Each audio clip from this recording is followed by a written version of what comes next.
Hi பங்காளி, சாட்டை முருகன்.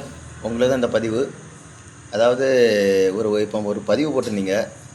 அதாவது எங்கள் விஜய் அண்ணன் எனக்கு கட்சியில் யார் டிடிவிக்கே வரல, காங்கிரஸு வரல, பிஜேபி வரல, அதனால் அவர் சோத்தை பார்த்துட்டே உட்காந்துருக்காருங்க.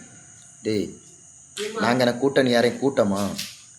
நாங்கள் கூட்டணி வேண்டாம் தான்டா இருக்கோம். நாங்கள் வேண்டான்னு ஒதுக்கி வச்சா அப்புறம் நாங்கள் கூட்ட மாதிரின்னு கேட்க எங்களுக்கு யாருமே வராண்டாம. டேய், நீங்கள் 16 வருஷமாக கட்சி வச்சுருக்கேன்னு சொல்லலாம். உங்களுக்கு யாராவது கூட்டணி கூட்டாவலாம், கூட்டாவன்னு என்னை வாய் நிறைய சொல்லலாம். ஆனால் உங்களை அது சாத்தியமே கிடையாது.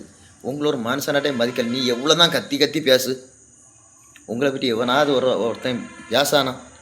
இதுவரை என்னை அல்லக்கை நாய், இது என்ன கத்தம்? என்ன நான் கூட்டத்தை பார்த்தா ஒரு மைக்கை பிடிச்சோன்னா ஒரு 4 மக்களை பார்த்தா நாய் கத்த தான் செய்யும். நாய் கத்தாமல் என்ன செய்யும்? அதுதான் செய்யும். அந்த வேலையை நீங்கள் பார்த்துட்டு இருக்கிறீங்க.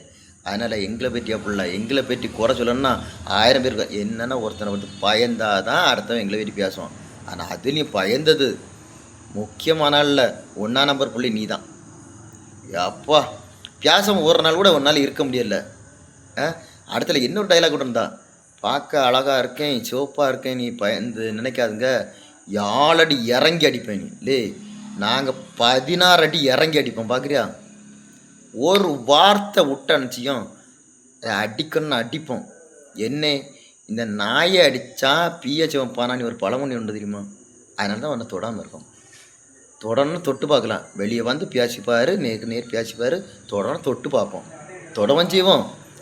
உங்கள் கட்சி இல்லாமல். ஆனால் இந்த எலெக்ஷனோட எனக்கு தெரியும், இந்த எலெக்ஷனோடு உன் கட்சி நாம் தமிழர் கட்சி இல்லாமல் ஆக்கும்.